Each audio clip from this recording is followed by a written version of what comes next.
Le collectif antinucléaire des Bouches-du-Rhône vous présente sa demi-heure radioactive de contre-propagande sur le nucléaire.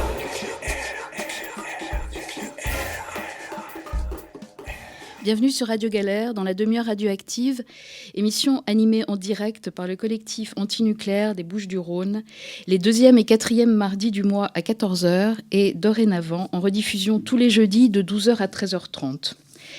Nous sommes un collectif d'hommes et de femmes indépendants de tout parti politique ou réseau institutionnalisé. Considérant que nous sommes tous et toutes des cobayes de l'industrie nucléaire et que nous sommes tous et toutes les victimes potentielles d'une prochaine catastrophe, nous pensons qu'il est de notre devoir impératif de nous informer et d'agir. C'est ce que nous nous efforçons de faire ici. Nous recevons aujourd'hui Philippe Billard, qui a travaillé à la centrale de Palluel et avec qui nous allons parler des conditions de travail dans les centrales nucléaires. Bonjour Philippe. Oui, bonjour. Donc, merci d'être avec nous.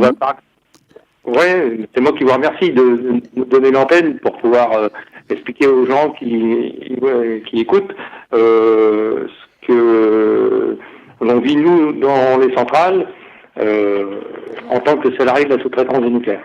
Pour commencer, j'ai dit que tu avais travaillé à Palluel. Je crois que tu n'y travailles plus. Est-ce que tu peux nous expliquer brièvement pourquoi ?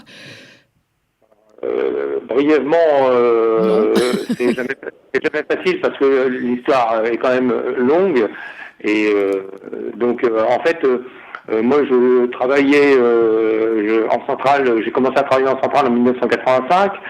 J'ai pris rapidement des mandats à la CGT dans ma première boîte. Après, j'ai été licencié en 96, je suis revenu en 97. Licencié en 98, revenu en 99, excuse-moi. Et je suis rentré dans le groupe de la Olivier qui a été transformé après en la société Endel du groupe GDS Suez. Donc là aussi, j'ai pris des mandats. J'ai beaucoup agi sur la santé au travail, sur mes mandats en tant que membre de CHSCT. Et comité hygiène sécurité, pour ceux qui ne connaissent pas. Voilà, ça. Comité, oui. Pour ceux qui... Excuse-moi, parce que nous, on a tellement l'habitude de notre jargon qu'on ne pense pas à expliquer aux gens ce que l'on veut dire. Voilà. Donc, si tu veux, j'étais un membre actif sur la santé au travail et ma boîte a profité de mettre une procédure de licenciement en place suite à la perte d'un marché sur la centrale de Palluel. Donc la procédure de licenciement ça a commencé en mai 2006, et la procédure de licenciement a duré 5 ans.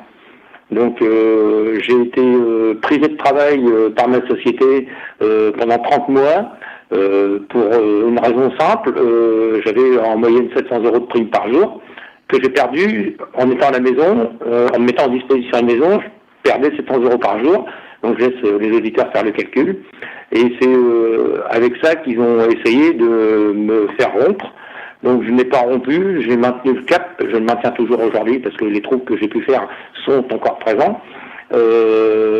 Donc j'ai maintenu le cap, j'ai gagné la procédure contre l'entreprise. Ça a terminé en cour d'appel de la cour administrative de Versailles avec des avocats, le cabinet Gatineau de Paris qui est un grand cabinet d'avocats, donc la boîte a beaucoup de pognon, donc ils payent les plus gros avocats, mais c'est pas pour autant qu'ils ont les plus gros avocats qu'on a nous perdu, puisque j'ai gagné. Donc ensuite, j'ai été obligé de plaider au prud'homme pour qu'on me redonne du travail. Donc on m'a redonné du travail parce que les prud'hommes les ont obligés à me donner du travail. Donc tout salarié qui a un contrat de travail doit avoir un travail et un salaire. Moi j'avais le salaire mais diminué, mais pas le travail. Donc j'ai gagné à nouveau cette procédure-là au prud'homme. On m'a donné du travail, on m'a pas remis en centrale surtout parce que DS voulait absolument pas que je sois remis en centrale. Ma boîte non plus d'ailleurs, puisqu'il me faisait en même temps le fait que je ne me retrouvais plus en centrale, je perdais tous mes mandats. Donc je suis allé dans l'industrie. Et là dans l'industrie, je suis enfermé dans l'industrie, dans un atelier à Notre-Dame-de-Gravenchon en Seine-Maritime, depuis le 15 janvier 2009. Donc en fait, je suis le seul salarié. Comment ? Non, excuse-moi. En fait, tu as été viré parce que tu as... Non, c'est pas... Oui, en fait, j'étais sorti du nucléaire. Tu as été écarté parce que tu as mis en avant les problèmes de santé des travailleurs du nucléaire, c'est ça, hein ? Si on résume, grosso modo, c'est ça? Voilà, c'est ça, ouais. Et sur les conditions de travail aussi, hein, sur les conditions de rémunération, sur les conditions de différenciation de traitement entre un agent EDF et un salarié de la sous-traitance, sur plein de points. Hein, j'ai aussi fait des interventions qui n'ont pas plu à M. d'EDF sur le fait qu'on avait des tranches dites à rupture de gaine qui n'avaient pas été déclarées auprès des autorités de sûreté nucléaire, et ils nous ont fait gratter dans la tranche 4 de Paluel, qui était bourrée d'alpha, donc de plutonium et autres, avec des gratons qui avaient une forte radioactivité. On a passé un arrêt de tranche comme ça, quoi. Et moi, j'avais le droit de retrait là-dessus, et puis ça n'a jamais été traité. Ils m'ont foutu dehors.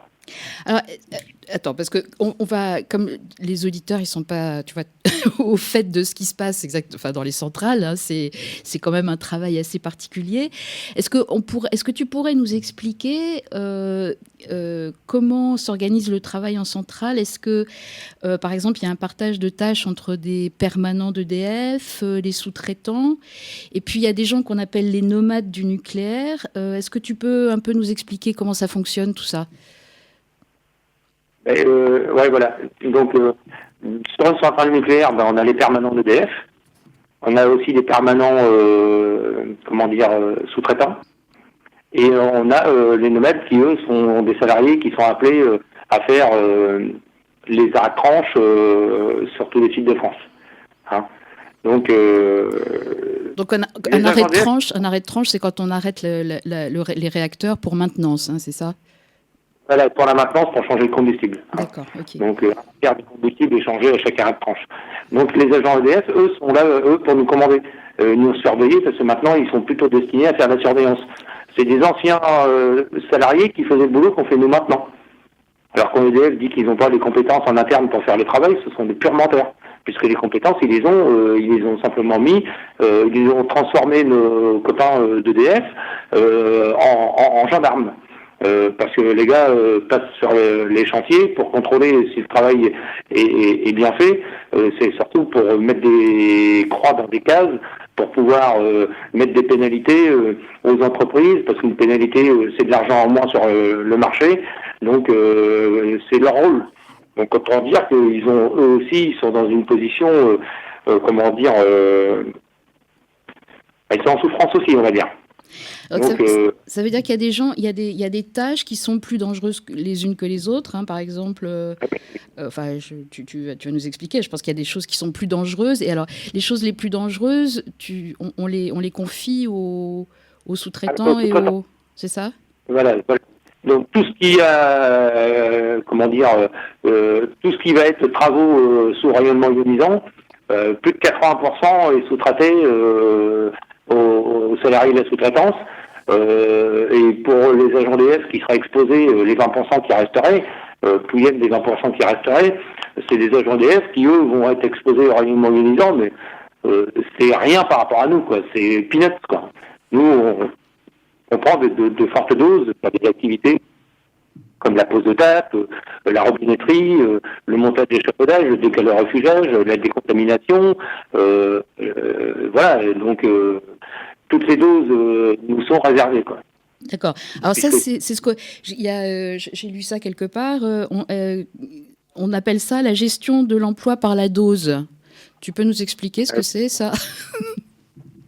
Oui, parce que si tu veux, on a une dose annuelle qui nous est attribuée de 20 millisieverts. Donc, il faut bien sûr ne pas dépasser cette dose-là. Donc, l'emploi va être géré de telle façon à ce que la dose ne soit pas dépassée. Et c'est surtout le salarié qui a intérêt à faire gaffe à ce que la dose ne soit pas dépassée, parce qu'il se retrouve mis au vert. Donc, qui veut dire mis au vert, c'est-à-dire qu'il peut rester chez lui le temps qu'il retrouve le droit à reprendre de la dose, ou parfois il est remis dans d'autres industries, style désamiantage, pétrochimie, où il va être exposé à de nouveaux risques. Donc, ça va accumuler les risques. Alors la dose, c'est la quantité de radioactivité qui est déposée, hein, sur le corps, enfin... Et ça se mesure donc en sieverts, hein, pour les. Ouais. Et alors donc la dose admissible, tu l'as dit, c'est pour les travailleurs par an, c'est 20 millisieverts par an. Et pour les populations, c'est-à-dire les autres, c'est 1 millisievert par an. Et pour donner une idée, à Tchernobyl, l'évacuation s'est faite sur des territoires soumis à 5 millisieverts par an. Donc vous êtes soumis à 20 millisieverts par an. Pourquoi ? Pourquoi c'est pas 1 millisievert ? Pourquoi c'est pas 5 ? Pourquoi c'est 20 ? Ça paraît énorme. Et tout simplement parce que on est différents de vous. On est des surhommes, nous, les salariés de la sous-traitance. Sinon, on ne pourrait pas prendre 20. Si on était comme vous, pourquoi on prendrait 20 ? Si on a le droit de prendre 20 et qu'on est comme vous, c'est donc qu'on est sacrifié. Oui. C'est donc qu'on sait que c'est dangereux, mais de toute façon, le business est tellement fructueux que de toute façon, on s'en fout, on peut sacrifier quelques mecs. Quand bien même ils nous poursuivent en justice, ça ne va pas nous coûter tout le pognon qu'on a gagné. Donc, dans le monde du nucléaire, on est, nous, salariés sacrifiés. Voilà. Et en face, on a une gestion d'assassins, parce que moi, je ne peux pas appeler ça sous un autre nom, tous les lobbyistes du nucléaire, et les hommes politiques aussi, qui prennent des décisions de nous avoir et de vouloir du nucléaire en France, parce que ce sont aussi des assassins quand on leur dit que on souffre de nos expositions, on est malade, on en meurt, mais c'est pas grave, ils en veulent quand même. Bordel, qu'est-ce qu'on a de différent des autres pour mériter ça ? Est-ce qu'un homme politique en charge de la santé publique peut sacrifier une partie de ses électeurs ou une partie de la population qu'il a élu, ou voilà, je sais pas comment tourner les choses, mais c'est ça, quoi. Pourquoi nous sacrifier ? Est-ce qu'on a... moi, je n'arrive pas... Personne n'est capable de donner une réponse. Il n'y a aucun scientifique qui est capable de donner une réponse, qui va me dire « Mais vous inquiétez pas, c'est pas dangereux pour vous, vous pouvez y aller ». Puis quand je dis à mon médecin du travail « Mais comment vous faites pour me rendre apte au rayonnement ionisant ?» Elle me dit de toute façon, il y a une autorisation de 20 millisieverts, donc quand vous dépassez pas cette autorisation-là, vous êtes apte. Oui, voilà. C'est ça.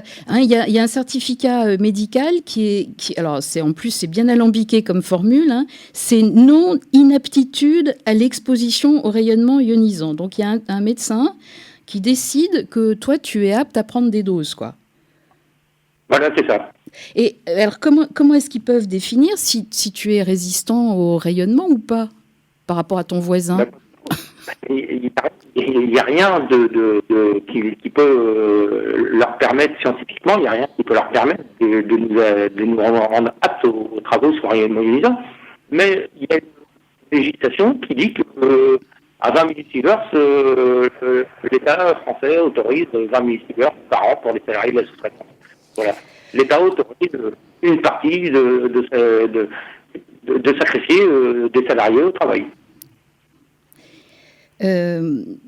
Alors, en plus, on sait, enfin, nous les antinucléaires, on sait que les faibles doses, elles sont dangereuses. On sait qu'il n'y a pas de dose de radioactivité, de rayonnement qui est inoffensive. Donc, ça veut dire que 20 millisieverts, effectivement, on vous condamne à la maladie, quoi, ou à la mort, hein. À la maladie et la mort, c'est pas où, c'est et parce que moi je tiens quand même, parce qu'on a fait beaucoup de communication au travers de notre association, au travers des débats publics qu'on a pu faire, au travers des radios comme la vôtre qui permettent de nous exprimer. On a dit haut et fort qu'on mourrait de nos expositions au rayonnement ionisant. Qu'on a perdu l'an dernier, mon copain Christian Véronneau, qui avait été reconnu en maladie professionnelle suite à 2 cancers du poumon, il est décédé, 57 ans, 3 ans de souffrance, seul, si il n'avait pas appelé à un moment donné pour des problèmes financiers, jamais on aurait... Donc, on a perdu Philippe Billard en cours de route, mais on va le rappeler. On va le rappeler.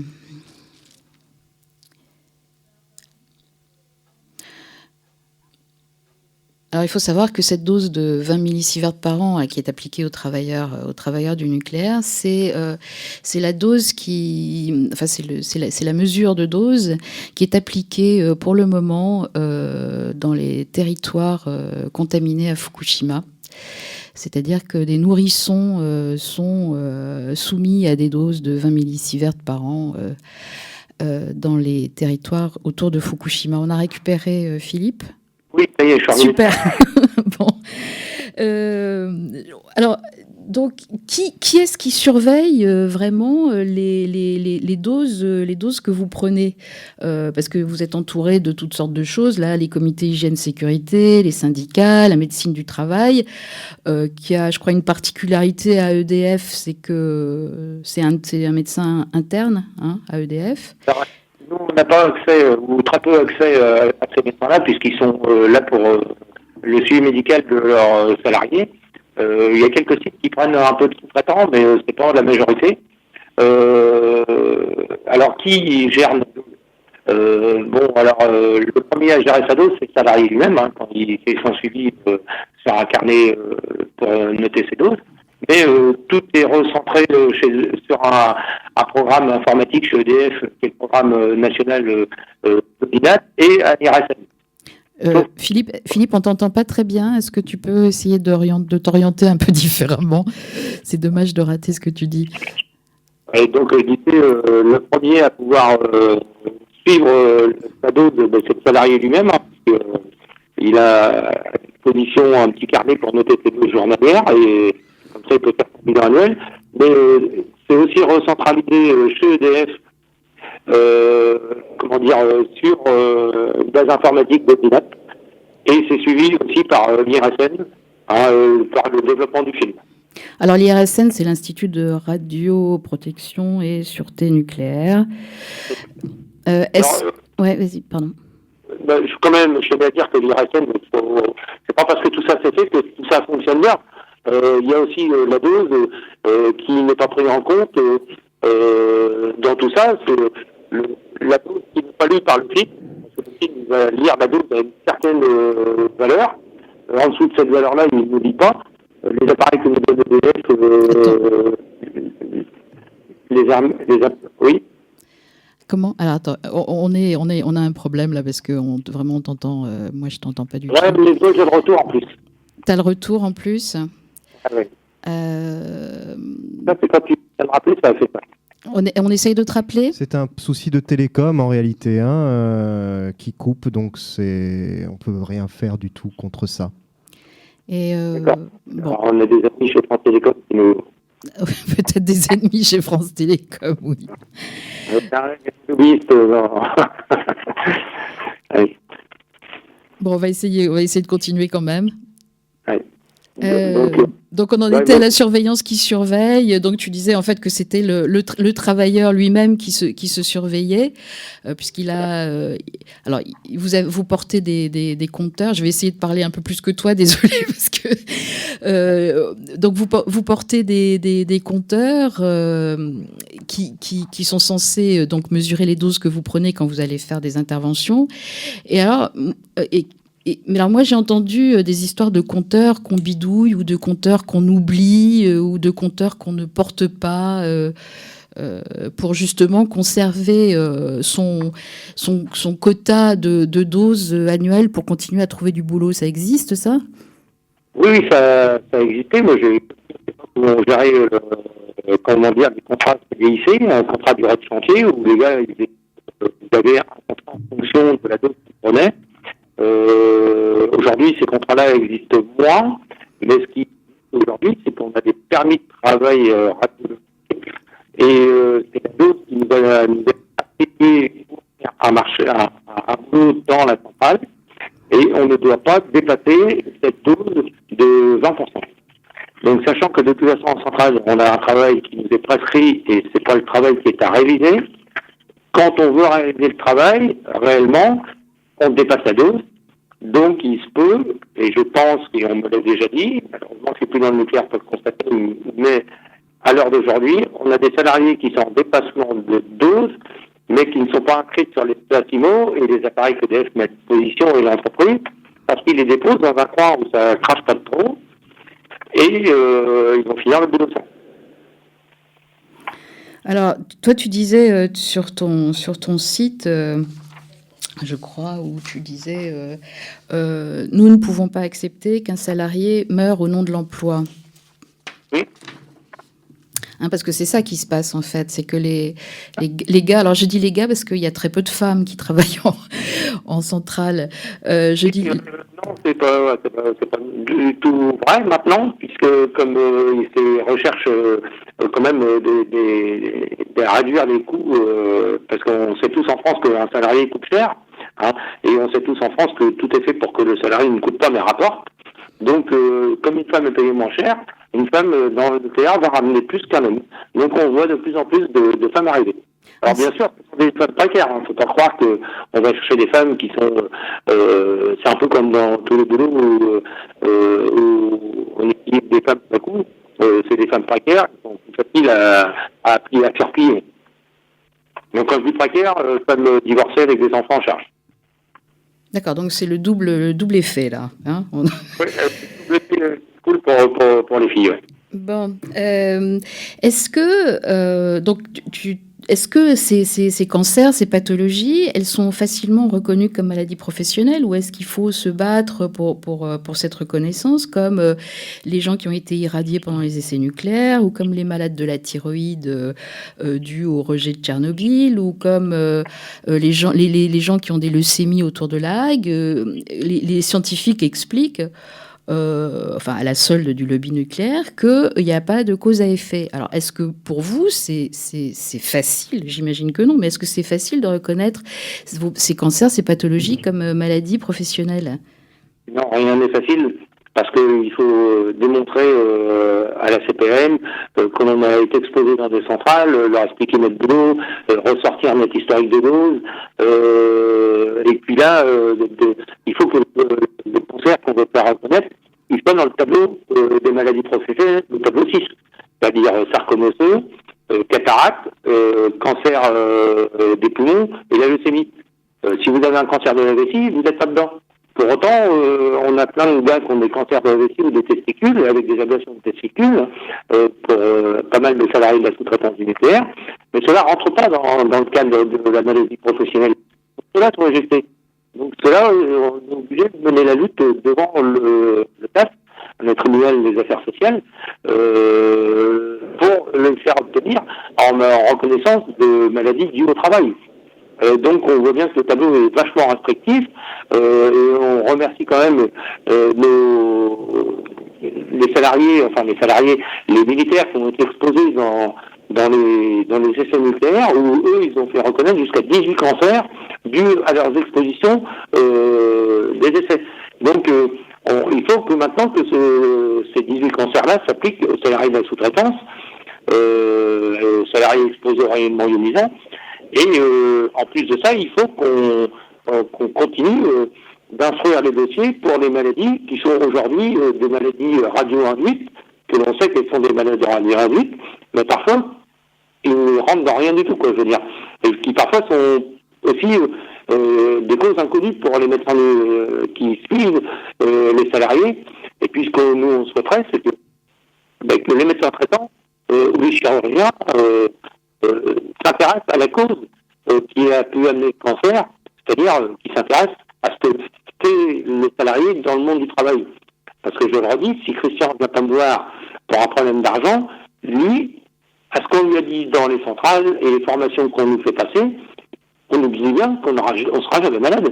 Donc le salarié, dans sa tête, tant qu'il lui arrive rien, même quand il va lui arriver quelque chose, de toute façon, comme il a toujours été en dessous de la dose, il dit c'est pas c'est pas nucléaire, c'est autre chose.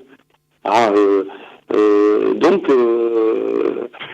nous on souhaiterait que les médecins s'intéressent à la carrière professionnelle de la personne qui soigne, parce que régulièrement il se rendra compte que c'est le travail qui les a amenés là, quoi, devant eux. Et est-ce que les médecins internes à EDF font à ton avis leur boulot correctement? Enfin, c'est un peu difficile de généraliser, mais est-ce que c'est pas un peu difficile d'être jugé parti, quoi? Disons que il y en a quelques-uns qui parlent haut et fort, qui écrivent, qui font leur boulot, et qui alertent sur la dangerosité des rayonnements ionisants. Mais il y en a beaucoup d'autres qui le cachent. Et puis qui cachent bien, quoi. Ils sont payés par la direction, ils ont une carrière à assumer. Après tout, pourquoi se sacrifier pour des salariés de la sous-traitance qui, de toute façon, vont être isolés à un moment donné ou à un autre dans la nature. Ils vont mourir dans leur coin. Pourquoi s'occuper d'eux, quoi? Bon, tout ça est tout à fait. Mais c'est bien d'en parler parce que quand on dit nous ici qu'on est tous cobayes, vous êtes vraiment en première ligne. C'est vous c'est vrai que c'est vous qu'on sacrifie. J'ai une petite question. Est-ce que tu crois en cas de catastrophe en France, on a vu à Tchernobyl, il y avait 600 000, 800 000 liquidateurs là qui ont été dépêchés pour aller régler le problème. S'il y a une catastrophe en France, est-ce que les travailleurs du nucléaire, toi qui les connais, est-ce qu'ils sont prêts à mourir pour... Non. Non. Non, ils partent en courant. On aurait pu à une époque, je veux dire avant les années 90, être volontaire pour sauver pour intervenir. Aujourd'hui, au traitement qu'on a, plus personne n'ira.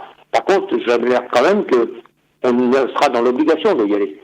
Parce qu'aujourd'hui, il y a des postes de gendarmerie avancés sur chaque centrale nucléaire de France. Donc les portes seront fermées.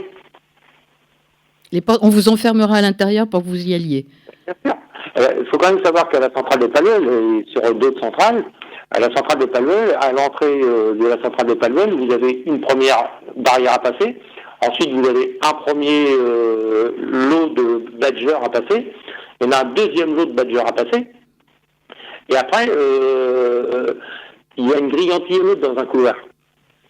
Une grille anti-émeute. Oui. Oh là là. Normalement, s'il y a une grille anti-émeute, on la met au départ. On ne la met pas au milieu du chemin. Donc cette grille-là, quand elle sera descendue, sur le jour où il y a un accident, il nous sera impossible de sortir. De toute façon, on va être sacrifié. Donc, il y a quand même à dire. Pourquoi est-ce que les gens se laissent faire? Pourquoi est-ce que les gens démissionnent pas en masse là? Parce que dans les bassins industriels où se trouvent des centrales, il n'y a pas de boulot, il y en a très peu. Donc c'est le seul employeur bien souvent. Donc on se tient, on essaye de tenir coûte que coûte notre salaire, bien que ça soit des salaires précaires, puisque la moyenne doit tourner à 200 300 euros net par mois pour un salaire de sous-traitance, avec parfois plus de 20 ans d'ancienneté. Donc voilà, on tient parce qu'il n'y a rien d'autre. Et c'est surtout qu'on tient parce que les lobbies du nucléaire, comme ils sont assis sur un trésor, ils n'ont pas envie de pour faire autre chose. Ils n'ont pas envie de se lancer dans la dépense pour améliorer l'habitat, pour moins consommer. Eux, ce qu'ils ont besoin, c'est que le compteur tourne pour gagner du pognon. Donc, aujourd'hui, voilà, je veux dire, beaucoup souhaiteraient sortir, même EDF l'a dit, à salaire égal, 80%, plus de 80% des salariés de la sous-traitance s'en vont. D'accord, donc, mais quand même, ouais. Écoute, alors Philippe, excuse-moi, mais on arrive à la fin de l'émission et notre temps là est vraiment compté. Je suis désolée que la ligne elle était aussi mauvaise. On te réinvitera avec un téléphone correct pour toi, que tu aies une ligne fixe. Alors, je voulais juste que tu nous rappelles, tu as un site internet où on peut apprendre des choses sur la sous-traitance, la santé dans le nucléaire. Tu peux nous donner les coordonnées du site ? Voilà, alors les coordonnées du site sont www.st-nucléaire, donc nucléaire sans l'accent, chimie.org. D'accord, S comme Suzanne, sst-nucléaire-chimie.org. Alors moi, je vous conseille sur cette thématique de voir un film qui s'appelle RAS de Alain Dehalleux qui parle où il y a des témoignages de travailleurs du nucléaire. Je ne sais pas si tu as participé à ce film. Absolument, j'ai participé. J'étais un des premiers interviewés par Alain et puis j'ai participé activement au film. D'accord. Donc, RAS de Alain de Halleux. Je vous conseille aussi tous les articles de Annie Thébault-Moni de l'INSERM. Annie Thébault-Moni, qui a beaucoup de choses à dire sur la sous-traitance, les maladies des travailleurs du nucléaire. Et puis, je vous conseille aussi, alors c'est sous forme de roman, ça s'appelle La Centrale de Elisabeth Filol, qui est paru aux éditions POL. C'est un roman, mais je pense que c'est pas de la fiction. Elle s'est basée sur des choses réelles. Il y a la menée d'enquête et puis la vie des gens, et puis ça reflète bien la vie des nomades du nucléaire et puis des salariés de la sous-traitance du nucléaire. Hein, ceux qui sont obligés de changer de centrale pour tourner dans les centrales en France pour assurer la maintenance, et c'est assez terrifiant. Donc écoute Philippe, merci, on essaiera de te réinviter une autre fois avec un téléphone correct, d'accord? Je vais te dire parce que j'aurai encore des choses à dire. Oui, mais je peux pas tout dire, mais bon, voilà. Moi, j'invite les gens quand même à demander des comptes à EDF, puisque chaque personne paye une facture. Il est en droit de savoir comment sont exploités les salariés de la sous-traitance dans les centrales. Eh ben écoute, l'appel est lancé. Interpeller EDF et puis peut-être les gens qui nous gouvernent aussi. Je pense aussi, parce qu'il y a eu beaucoup de promesses dans la campagne. Il y a maintenant, M. Hollande a été élu. Maintenant, il faudrait que M. Hollande soit courageux et qu'il nous rencontre nous. Parce que moi, je vais faire un courrier en demandant de le rencontrer pour lui expliquer ce qu'on vit à l'intérieur. Pour qu'enfin il ait les vraies paroles et qu'il puisse prendre des décisions rapides concernant ce sacrifice qui est fait aujourd'hui en France des salariés de la sous-traitance du nucléaire. Très bien. Et puis la meilleure dose, c'est la dose 0, hein? Oui, c'est la dose 0. Et puis moi, ce que je souhaite, c'est qu'on investisse tous ces milliards dans l'amélioration de l'habitat, parce que moi-même, en tant qu'élu, j'ai pas été élu pour faire payer des factures et enrichir certaines personnes. Moi, mon rôle, c'est que chacun paye moins d'électricité. À la limite, que chacun devienne producteur. Bien. C'est un autre débat. Allez, merci beaucoup Philippe. À bientôt. Donc, en ce qui nous concerne, vous pouvez nous joindre sur notre adresse mail collectif-antinucléaire13@orange.fr. Merci beaucoup à Rémi à la technique qui a fait ce qu'il a pu avec la mauvaise liaison, et à dans 15 jours. Merci.